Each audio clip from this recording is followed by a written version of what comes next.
అందరికీ నమస్కారం. తెలుగు భాషా వ్యాకరణానికి స్వాగతం. ఈరోజు పదభ్రమకము లేదా పాదభ్రమకము గురించి తెలుసుకుంటాం.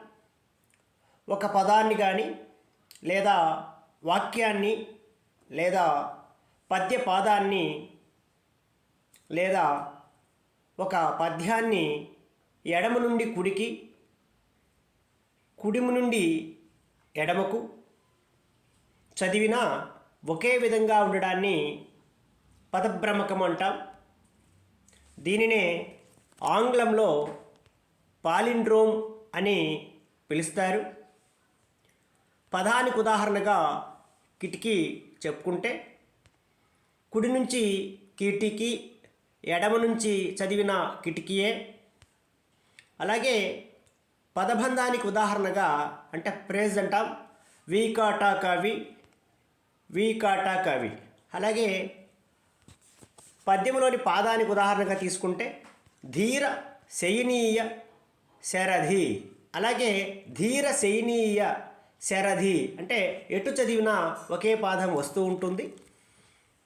ఇది పారిజాతాపహరణంలోని నందితిమ్మన రాసినటువంటి కావ్యంలోనిది.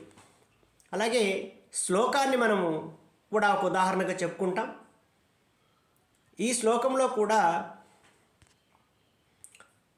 పద్యం అంటే శ్లోకం మొత్తాన్ని మనం తీసుకుంటే కుడి నుంచి ఎడమకు చదివినా, ఎడమ నుంచి కుడికి చదివినా ఒకే విధముగా వచ్చేటటువంటి శ్లోకం ఇది. తం భూషుతాముక్తి ముదార్హాసం వందేయతో భవ్యభవం దయాశ్రీహి.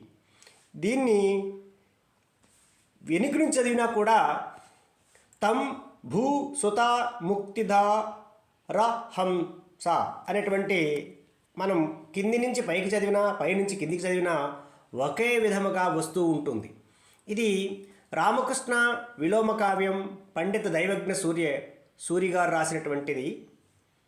దీనినే తెలుగు సాహిత్యంలో చిత్రకావ్యం, చిత్రపదం, చిత్రవాక్యం అని పిలుస్తూ ఉంటారు. కానీ కచిక పదాలు అని ఆ పదాన్ని రూపాన్ని బట్టి వ్యవహరిస్తూ ఉంటారని చూస్తూ ఉంటాం. అది సరైనది కాదని భావం. ఎందుకంటే కిటికీ అని, నవీన అని, మిసిమి అని పిలుచుకుంటూ పోతే బాగుండదు కదా. పదభ్రమకం అనేది ఒక సాంకేతిక పదం. ధన్యవాదములతో మరొక కొత్త అంశంలో చూద్దాం.